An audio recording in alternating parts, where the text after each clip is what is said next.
It's the Mixed Martial Arts Hour with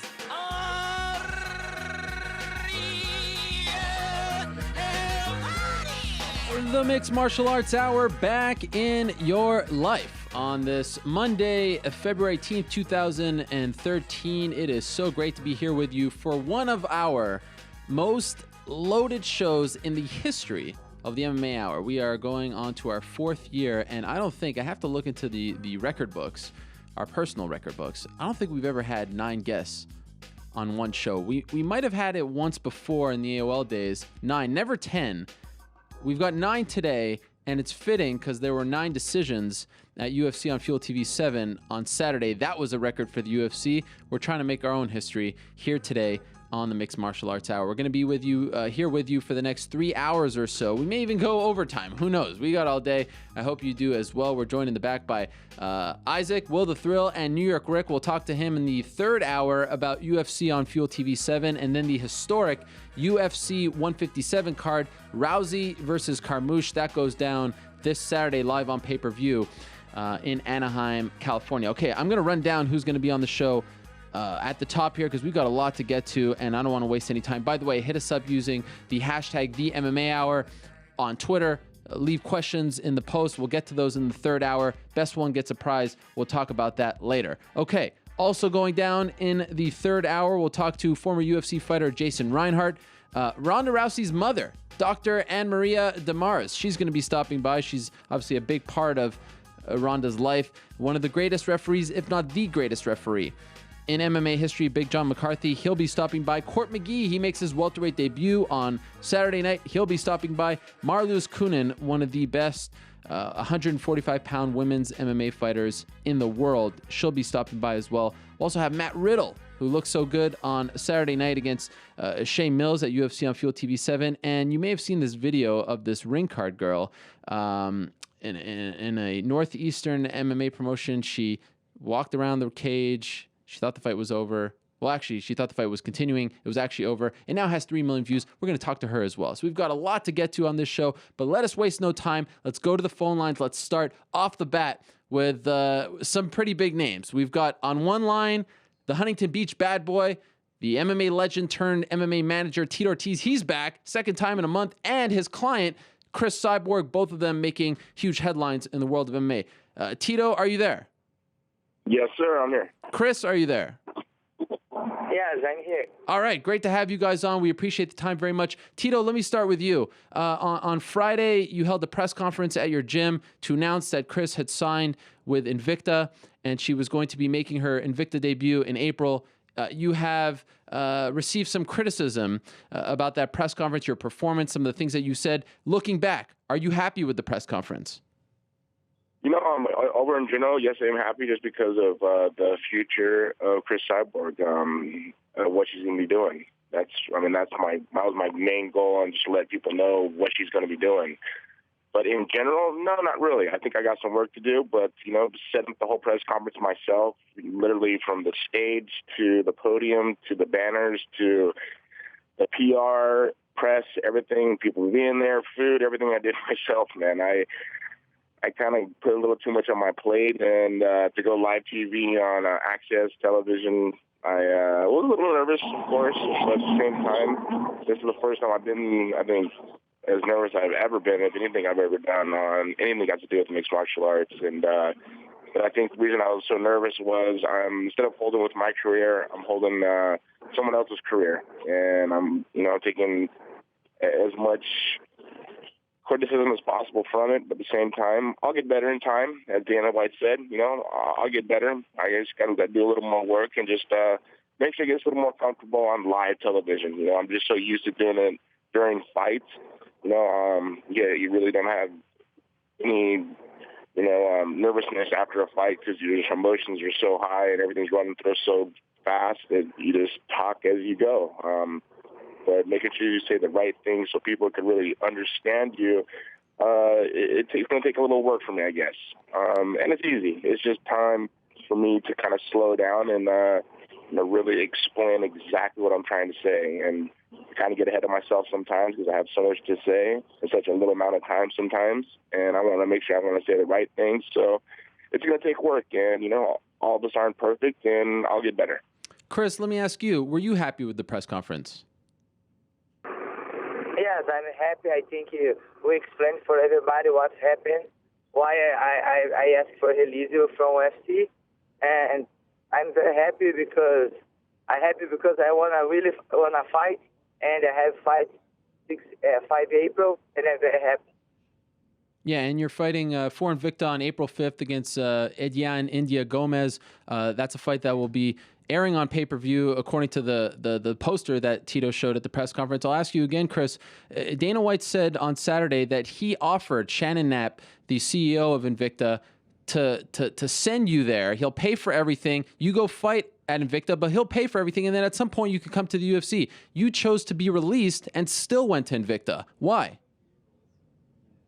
No, because he told he's doing he's wanna fight 8 fights in contract, and I don't wanna still 135 8 fights, and I don't see nothing after this fight. I fight Ronda, and it's still better for me and my future. And I talked to Tito. I think better for me is still Invicta, and now I wanna think about only my next fight.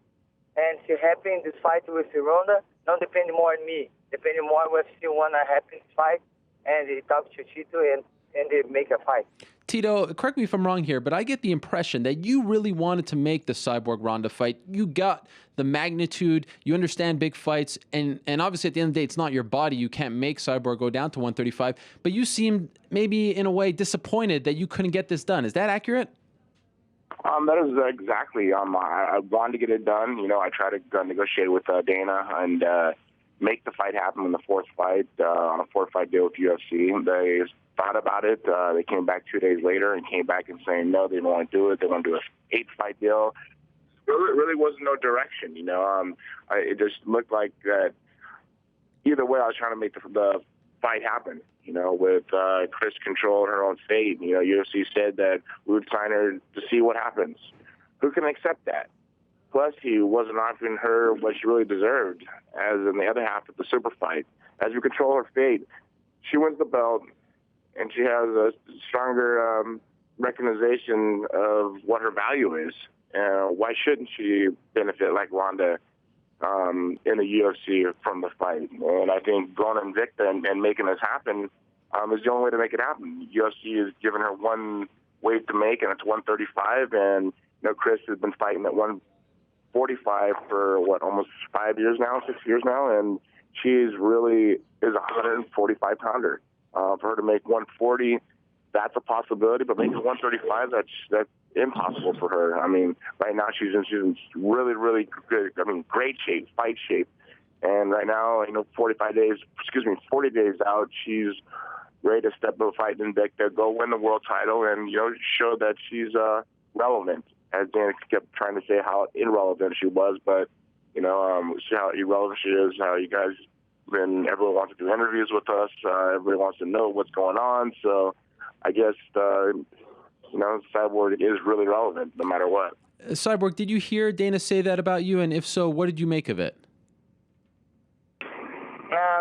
I think it's not say bad things or good things about me, but he still talk about me, and I don't care more. No, I don't need to prove anything, and I wanna still fight, good fight, and I think about my next fight, and I hope my next knockout, good knockout, representing good my team and my country, and I hope I don't care what he say. I wanna do a good fight, and see he's wanna make it fight with Ronda. That's okay, and I don't need to prove anything. I wanna do a good fight, and I hope he's make it fight. Cyborg, have you ever tried to go down to 135? Have you done a test cut? And if so, what happened? You can repeat again? I'll go answer it. We did try that. We did try the test cut. We got down to 154, and that 154 was. She's like, I feel like I'm cutting down to 45 right now. I've heard to make 145 has always been tough for her. People say, well, take some muscle off. Well, she's been fighting at this weight for over her whole career. And muscle memory is something that is not lost quick. And it's just one of those things that you look at, you really got to concentrate on what's going to make you the best fighter that you are. She's been dominating for such a long time at the weight class she's comfortable at. It's kind of like making Anderson Silva come down to 170 or making Johnny Bones Jones come down to 185. Why would you do that? There's no reason to do that. I think Ronda needs to prove herself still. She's has only won her last 5 fights by arm bars, strictly arm bars, maybe 6 fights that I think it has by strictly arm bars. She's never really taken any punishment. She hasn't been in any battles yet. Let her get punched in the face a few times. Let her get punched in the face by Cris. If Cris punched in the face, I don't think it's going to go that long. But at the same time, Cris fights at 145. She's a 145-pound champ, or formerly champ, but she'll be a champ again. Ronda's at 135. The reason she went down to 135 because she didn't want to fight Cris. So me as a manager, hopefully Dana as a promoter, they can make this fight happen at 140 pounds and make it catch weight. And as Cris said to me over and over again, she's like, Tito, I don't care if Ronda wins. I don't care if Ronda loses. I just want to keep her facing. And as she says, I don't like the bitch. He goes, I was like, wow, I took that. He goes, I take it personal now. And I think Cris has proven herself time and time again. She made one mistake, and people can't think of her last fight as her whole career, because her whole career she's dominated so much. And if people don't understand, they go to YouTube Cris Cyborg, and see the fights and how dominating and how many times she's knocked people out. She don't look for submission. She looks for knocking people out, and that's what people want to see, is someone get knocked out. And Cris at 145 pounds, as a woman fighter, she's the most dangerous fighter in the world, I think. And a lot of women 145 pounds thought Cris would go away, and I'm making sure that she's not going to go away and she's going to be champion again. Chris, should we just stop talking about this fight now? Because if Ronda says she doesn't want to go up to 145, you can't go down to 135. It seems like this is never going to happen. If the UFC doesn't want to do a catchweight fight, especially as they introduce this weight class, is this fight just never going to happen and we should just think about something else? No, I gotta stop that before any. I know Cris. All Cris cares about right now is fighting Gomez. That's her number one. But hopefully UFC comes to terms and makes this fight happen at 140. They want to make millions. But you really think $15 million fight they can make off of? But Tito, why wouldn't they? Everything they've said has been the opposite. That she has to come down. They want to put on title fights, right? So it seems. So we stand in the middle, and they don't want. No one wants to sort of give a little. So I'm not saying that you're wrong. They're right. They're wrong. Why would they keep talking about GSP versus Anderson Silva? Mm-hmm. Or why would they talk about Johnny Bones Jones versus Anderson Silva? Then all of a sudden, when they talk about Cris Cyborg versus Ronda Rousey, it's never going to happen. No possible way. And so do you think they don't want to make the fight? I think they do. I hope they do. I know all the fans want to see it. Right. Cris coming down to 140. That's pretty light. So she's actually sacrificing more than Ronda's sacrificing. Ronda actually gets to put on an extra 5 pounds, or a less of 5 pounds. What it really comes down to is the fans want to see a super fight. They want to see a super fight. Let's go back to the old days of UFC when they had super fight, right? Where it really didn't matter about the weight. And but let's make a weight class just for this fight, 140 pounds, and let Cyborg step up and show everybody who's the best woman fighter in the world is. But before then, Cris doesn't really want to look forward past Gomez, because she's such a tough woman fighter and the number 2 contender at 145 pounds. And we're not taking any pushovers as management. We're not taking, all right, let's get warm-up fights. No. Let's fight the number 1, number 2, number 3 person in the world at 145 pounds. And let's just dominate, become world champion again. And I think that's what Cris is future, what she really, really wants to do. Let me ask you another question, Tito, and then I'm going to go back to Cyborg. As her manager, why not just take the UFC deal? You're still in the family. They're paying for you to go over there. You're still getting the same fight at Invicta, but it just keeps that door open. Now it seems like the door is shut. Why is the door shut if they still work together? If they still work together, the door's not shut. Yeah, but she's been released. Cool to me. Dana hooked me up and gave me front row tickets to this Cris Cyborg fight. To the Ronda Rousey fight. You're going to be there. They're still being, they're being cool. They're being nice. It doesn't shut any doors. Now, if we sign with Bellator, right, I'd be shutting doors. We're working with companies that are working with UFC, and that's what it's truly about. Signing an 8-fight deal with increments that didn't really go up pretty much not much at all. When Cris came to me, she came and said, Tito, I'm a world champion. I have a leather belt around my waist with a gold medallion on it. That's all I have. I have nothing else. I'm sick of being poor. I'm a world champion. World champions are supposed to be millionaires. World champions are supposed to put their life on the line for millions of dollars that the promotions are making. Well, you know what? Zuffa and UFC, they're billionaires. So cough it up. Let's cough it up and let's make these fighters money. These fighters are putting their lives on the line, as I did through my 15 years, and let's make these fighters millionaires so they don't have to worry about going back and teaching classes and, trying to, do autographs just to make money. Let's take care of them where there is some type of retirement fund, some type of Hall of Fame retirement fund. So when we do retire and we are done, we're taken care of. There's only two people that are taken care of from the history of UFC, and that's Chuck Liddell and Matt Hughes. What about all the rest of us? And I don't take it personally. For me, it's just it's business, and I became my business of Punishment Athletics. My management company, Primetime 360, my nutrition line, Punishment Nutrition, and I've been able to be smarter outside the box and think of my career of the future. Now, when I started Primetime 360, I want to do the same thing with athletes as I'm going to do with Cris Cyborg. That was the reason why I didn't sign an 8-fight deal. Because I want to leave this door open of 3 fights, showing how dominant she is at 3 fights, and we can negotiate and show what she's truly worth. And I'm going to do my part as a promoter and as a manager of promoting her and getting her name huge and showing everybody that she's a force to be reckoned with and somebody to never be forgotten. Cyborg, will you be at UFC 157 on Saturday to watch the Rousey fight? No, I'm watching TV. I'm not be there. But don't you live in that area, or you won't be in town? You don't want to go? No, I will be in Vegas. Oh, okay. You wore a T-shirt on Friday. It said, Ronda's my bitch. What did you mean by that? What were you trying to say? No, it said Ronda will be my bitch. Oh, will be. Excuse me. Sorry. Future tense. What were you trying to say there? What message were you trying to send?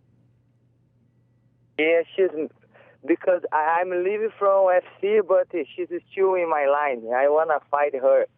And I don't talk about her more, but I really want to fight her.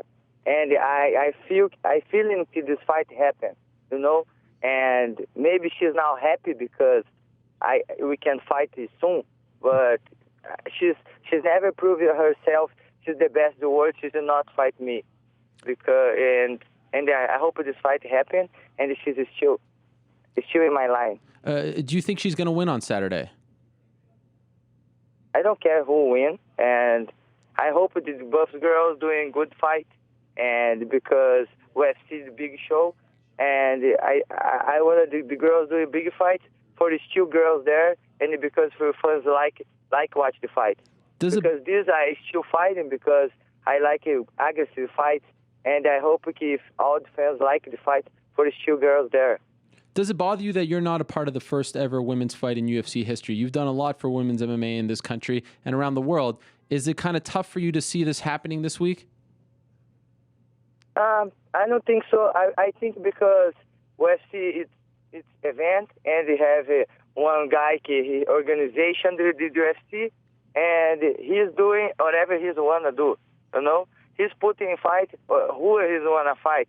He's want to do big show or girl. He's want to put a girl wherever he's want to put there. And I feel good, and I think all my fans know who the best in the world. Who do good, great fight, aggressive fight, exciting fight. I think everybody who watch my fights know. I'm assuming you're talking about Dana White. Have you ever talked to him throughout this process and explained to him why you feel like you can't go down to 135? Have you talked to him face-to-face or just your management? No, only Tito. Only Tito, okay. And just one more thing for you, Tito. Bellator, speaking of them, they announced this reality show. And to me, the big glaring hole in that reality show, you had Shamrock, you had Couture, obviously Joe Warren and Greg Jackson. I felt like that would have been a perfect spot for you. Like that you were the kind of guy they were targeting. Did they target you? Did they ask you or not? No, they did not. They did not at all. Interesting. I thought about it, and it would have been good, but would you have done it? Would I have done it? Right now, no. Okay. Right now, my number one concern right now is my clients. We just signed Bubba Jenkins, Nice. Cris Cyborg, her future. Ricardo Abreu, Rob Emerson, and we're going to sign a lot more clients. So I know I'm going to be a lot more busier. Of course, my clothing company, get ready for the Magic Show here in Las Vegas this coming week. I'm really, really busy. For me to do another Ultimate Fighter show, I'm not going to steer away from the true Ultimate Fighter that was the Ultimate Fighter that UFC puts on, because I don't think there's no show better than that one. Okay, and one last thing for Cris. Invicta said that if you win this fight on April 5th, you will face Marloes Coenen for their belt. Does that fight interest you? Because you already beat Marloes Coenen. No, I'm very excited because I know Marloes Coenen, and she's a good fighter, and she's a really, really fighter, you know? She's no fake fighter. She's a really fighter, and she's like fighter, and after I fight her, she say, I want a rematch again. And never girl, after I fight, say, I want a rematch. And she's the first girl told that. And why not, you know? She's a good fighter, she's a striker, and I think a great fight for Invicta and for the fans. Hey, by the way, Tito, I saw you at the Grammys, and you were with Jenna. Yeah, come on, we got children, man. You know, we try to do it well for our kids, and every relationship got their ups and downs. You know, you just got to hold on to your loved ones and just do the right thing. And you know, it is what it is. It's just one of those things that we all learn. You know, and I'm just learning from mistakes. We all learn from mistakes, and it's about the kids, man. That's what it's truly about. I got two beautiful children with Jenna, and having mom and dad there 100% of the time is what it truly means about, you know, we're real people. We're no different than anybody else. We go through our own problems. Just sometimes it's out in the open, and people get to see it, and, you know, people see when we're happy, people see when we're miserable. I think everybody's relationship goes through those trials and errors, and it just shows the type of really humility we go through to work through those things, and true people we are getting through them. Very well said. I want to thank you both for coming on. If I may, I think this was a much better appearance than on Friday, and I think the lesson learned here was come to me and I'll hook you up. I'll try to make you look as good as possible. I'm just kidding, of course. Yeah, no, it's a thing, man. On because 5, 4, 3, 2, 1, and I had nothing written. Everything was off the top of my head, and I was just trying to, you know, making the right, I don't know, I guess you can say words come out, and they weren't coming out the right way I wanted them to. Okay, I think we may have officially lost them. Oh, you're still there? I'll make sure next time I'm doing everything else, and just making sure you get done, so all I have to worry about is just doing the press conference itself. Appreciate the time, guys. Good luck. Good luck to you, Cris, on April 5th. We look forward to that fight, Invicta Fighting Championships against India Gomez. And Tito, maybe we'll see you at UFC 157 this weekend. Thank you so much, guys. Appreciate it. All right, man. Thank you, guys. I appreciate it so much. All right, there they are. Tito Ortiz, Cris Cyborg. As I mentioned, I thought a much better performance, if you will, or appearance in explaining their thoughts on the whole situation. Friday's press conference that did air live on Access TV, it was a little shaky, let's be honest, and I think Tito would admit that, and I actually give him props for saying that was not his finest moment. He was nervous. Interesting to hear a guy like Tito Ortiz, who has been everywhere and seen it all and done it all, admitting he was nervous. Why? Because he had someone else's career in his hands. And that's interesting, because before it was always him calling the shots. Now he's calling the shots for someone else, if you know what I'm saying. So an interesting situation playing out, kind of the cloud hanging over UFC 157. And I don't think it's going away anytime soon. We'll see how it plays out.